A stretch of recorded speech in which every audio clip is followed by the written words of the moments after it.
Hello, I'm Beth Joey and welcome back to my YouTube channel. If you're new here, welcome. This is the channel where I paint my face, turn my camera on, and talk about some books. It's time for another round of anticipation hesitation. If you haven't been here before, that is basically a video where I listed 6 books that I am definitely anticipating, can't wait to read, and 6 books that I am hesitating about and not sure whether I'm gonna like, wrap them all up, and then every now and then I randomly select 2 books. That could be 2 hesitation, 2 anticipation, 1 of each. I read them and I hopefully get surprised by how much I love every single one of them. We've played 1 round of this previously. The 2 books that we unwrapped were both hesitation books, and they were The Hating Game by Sally Thorne and The Lost Apothecary by Sarah Penner. I hated The Hating Game and I loved The Lost Apothecary, and they were both hesitation books, so it's kind of exciting that one of my hesitation books actually ended up being a new fave. But without any further dilly-dally or dawdle, let's pick 2 books, one from the white wrapping paper and one from the gold. So here's the white wrapping paper. It is all in Christmas wrapping paper because I just had leftover this year,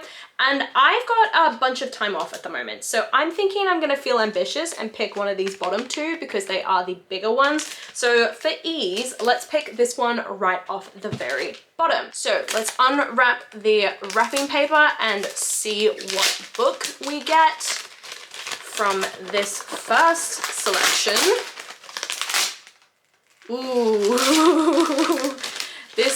I think this is a hesitation book, and that is The City of Brass by S.A. Chakraborty. Yep, this is a hesitation read for me because I've had it for literally forever. It's the start of a new series. It's an author I haven't read from before, and the booktubers that I've seen talk about this and love it are booktubers where I don't tend to like a lot of what they pick, so definitely a hesitation read for me. As for what it's about, it says, in the markets of 18th century Cairo, thieves, tricksters, con artists, and outcasts eke out a living, swindling rich nobles and foreign invaders alike. But alongside this new world, the old stories linger. Tales of jinn and spirits, of cities hidden among the swirling sands of the desert, full of enchantment, desire, and riches, where magic pours down every street, hanging in the air like dust. Many wish their lives could be filled with wonder, but not Nari. She knows the trades she uses to get by are just tricks and sleights of hand. There's nothing magical about her. She only wishes to one day leave Cairo, but as the saying goes, be careful what you wish for. I've never read a book based in Cairo or Egypt or anything before, so I'm intrigued by this, especially because it's 18th century Cairo, which is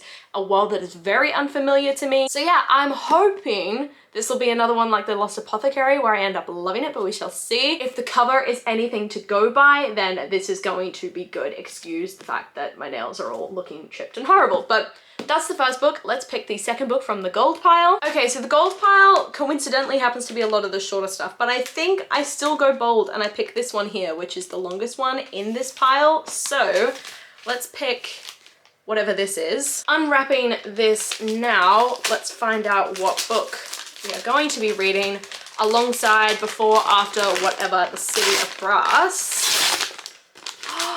Oh, I'm excited about this one. I think this is an anticipation read, which will be the first one for this whole series. Yes, it is, and it is All the Stars and Teeth by Adeline Grace. I have read another book by Adeline Grace before, which was Belladonna, and I really, really loved it. So I'm hoping I will feel the same about All the Stars and Teeth. Again, this is an absolute TBR vet, which is how it ended up here, but it is an absolute anticipation read for me. And as for the blurb, it says, as princess of the island kingdom Visidia, Amora Montara has spent her entire life training to be High Animancer, the master of souls. The rest of the realm can choose their magic, but to secure her place as heir to the throne, Amora must master the monarchy's dangerous soul magic. But when her demonstration goes horribly wrong, Amora is forced to flee. She strikes a deal with Bastian, a mysterious pirate. He'll help her prove she's fit to rule, if she'll help him reclaim his stolen magic. But sailing the kingdom holds more wonder and more peril than Amora anticipated. A destructive new magic is on the rise, and if Amora is to conquer it, she'll need to face legendary monsters, cross paths with vengeful mermaids, and deal with a stowaway she never expected,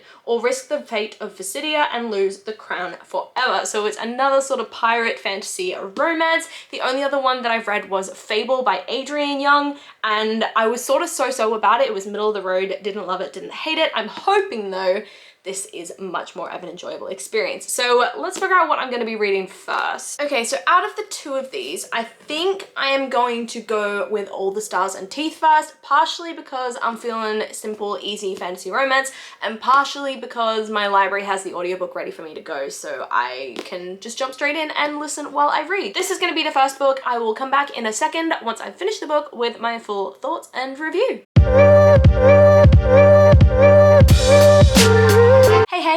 Monday afternoon now and it's my first day off for this week. I've got Tuesday off as well. I thought it would be the perfect time to update you on the book that I finished, which was All the Stars and Teeth by Adeline Grace. So here's the book. I gave it 3.5 stars. Let's jump straight into my review, my core pile review, as I always do. Shout out to G for setting up this system. It is how I survive with my book reviews these days. Let's go into characters. I think my enjoyment of a lot of the elements of this book, and characters being one of them, was very much hindered by the predictability, I guess, of the story. They were cute and fun to follow, but I just didn't feel a lot of that suspense and a lot of that tension that I think I was supposed to feel, because they followed very, very similar paths, very, very similar trains to what I would expect from a sort of typical fantasy romance novel, YA, that kind of thing. The only thing that was really different, I guess, was the setting. So from the get-go, I predicted a lot of elements about these characters that I think were supposed to be twists later on in the book, which meant that when those twists happened, I didn't feel the suspense.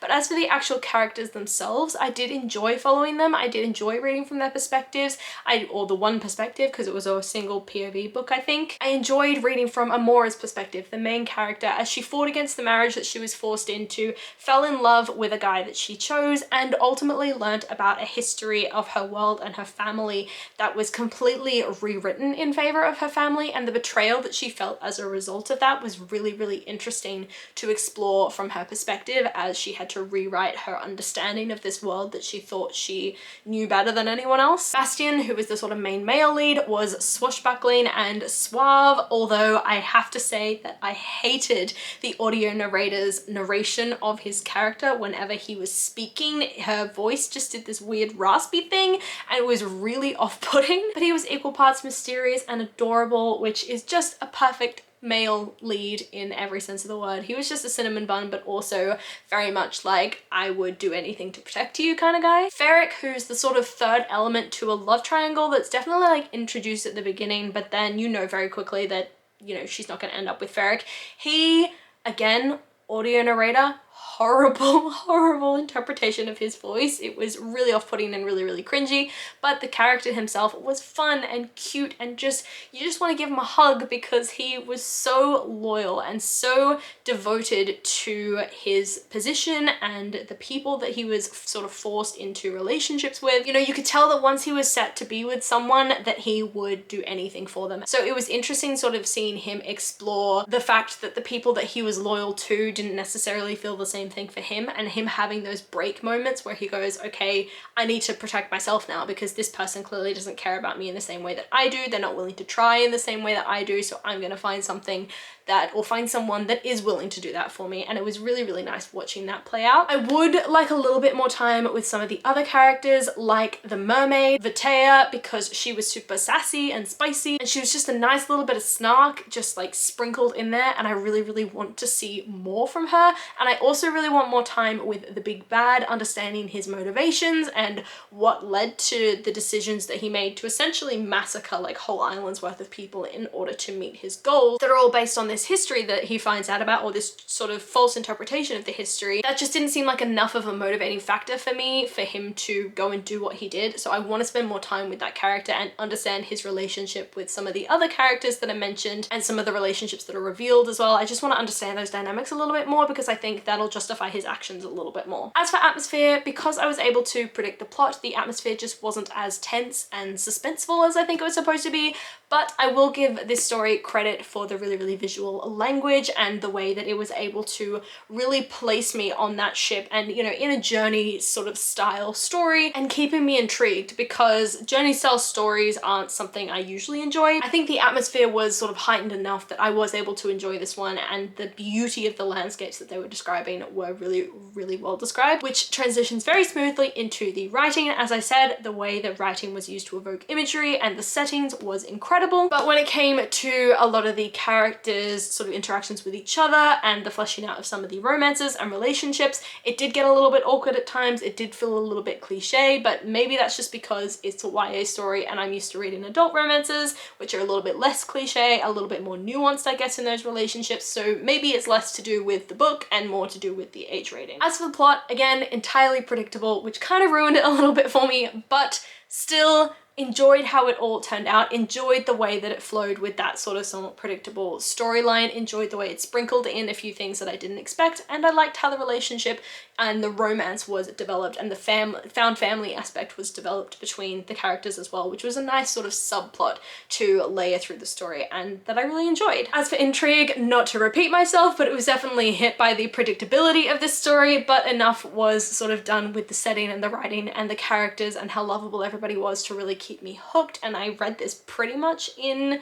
1 and a bit sittings. As for logic, I think the logic was fine, but again, I do want to get a bit more understanding about the big bad before I truly believe and, you know, buy into this idea that he's able to massacre entire islands worth of people and destroy people's lives, all based on a history that he found out isn't actually the real history. I just wanted to get a bit more understanding of that, and if I did, then the logic would make more sense. So I'm hoping that that's sort of explored in the next book. And then as for enjoyment, this was a fun time, and I really did enjoy myself. Even though I predicted everything that was going to happen, I still had fun with this read, and it was just a nice comfort read, nice and easy, nothing too strenuous or tense, but still enjoyable, so I wasn't bored or anything. So I gave this book 3.5 stars, and am ready to jump straight into the next book, which I'm going to be picking up, which is The City of Brass by S.A. Chakraborty. I have actually started this book. I am about 70 pages into it so far, and I'm realizing that this is the sort of story that I definitely need to read with an audiobook, particularly because of the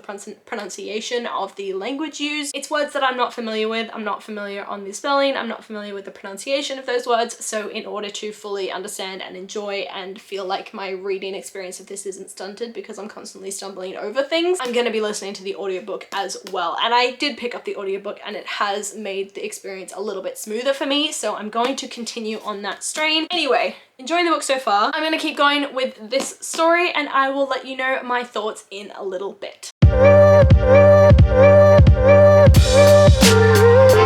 Morning. It is Tuesday morning. I'm here to unfortunately say that I have DNF'd City of Brass about 160 pages into the book, and it's not because it was a bad book in any sense of the word, it's just because I spent so much time in this story really confused. It's the type of story where if you even lose your attention for a moment while you're reading it, you will miss so much. You will miss new characters, you will miss the explanation of how those characters relate to the old characters, you'll miss some world building, you'll miss some political maneuvering, you'll miss relationship building, all that sort of stuff if you remove your attention for even a second, which meant that when I did eventually sort of lose attention for brief moments throughout the read, because I was listening to it on audiobook as well as reading it physically, I would miss really important bits of information and I would constantly go back and reread, and at the end of the day it just was a really stunted reading experience for me because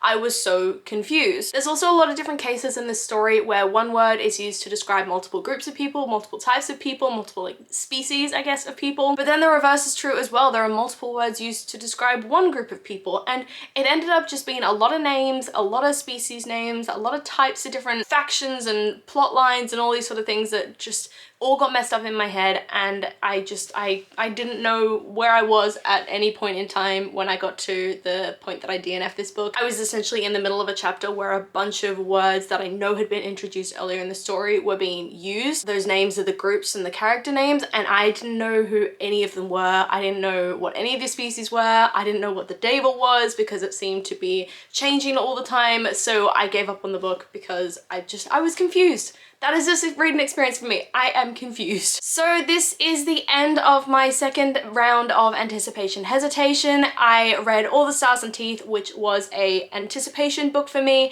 and ended up getting the sequel as well. Absolutely loved it. And then I read The City of Brass and DNF'd it, which was a hesitation book for me, and will probably not be picking up the rest of the series because this one just confused me. Kind of an expected result that, you know, I'd love the anticipation and not like the hesitation. Not always the result result that I wanted for, because obviously I hope that I love all these stories. But anyway, those are the 2 books that I have read. Let me know in the comments down below what you're reading at the moment, loving it, hating it, whether you do any kind of thing like this where you surprise yourself with books that you're anticipating or hesitating towards just to make yourself read them. Come and chat to me in the comments down below. I love talking to you guys and I do my best to reply to every single comment. I really hope that you enjoyed this video, and if you did, please do let me know by liking, subscribing, and hitting that notification bell all down below. It's a super easy way to help my channel grow, and I will see you lovely people in my next video.